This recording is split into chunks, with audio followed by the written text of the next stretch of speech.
বন্ধুরা, মেসওয়াক করার যে সুবিধা তা জেনে বিজ্ঞানীরাও অবাক হয়ে গিয়েছে। ওয়ার্ল্ড হেলথ অর্গানাইজেশন 1986 ও 2000 সালে মুখের পরিষ্কারের জন্য মেসওয়াককে জরুরি বলেছে। কিন্তু কেন, ভিডিওটা থেকে জেনে নেই। এই মাসটা রমজান মাস চলছে, আর এই মাসে মুসলিমরা সুন্নত ও ফরজ বেশি বেশি আদায় করেন। মেসওয়াক করার সুন্নত, এই জন্য এই মাসে মেসওয়াকের যে মাজুনি আছে সেটার ব্যবহার বেড়ে যায়।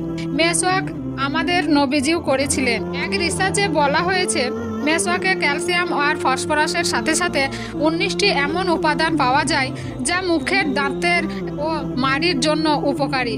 মেসওয়াকে মুখের জীবাণুর সঙ্গে লড়াই করার জন্য কুদরতি ঔষধ মেশানো আছে, যা মুখের ক্ষতি করে এমন কীটগুলোকে নিমেষেই ধ্বংস করে দিতে পারে। এতে মুখের ক্যান্সার হওয়ার প্রবণতাও কমে যায়, দাঁত ও মাড়ি শক্ত হয়, সেই সাথে ব্রেনের শক্তি ও চোখের জ্যোতিও বাড়ে। সুবহানাল্লাহ।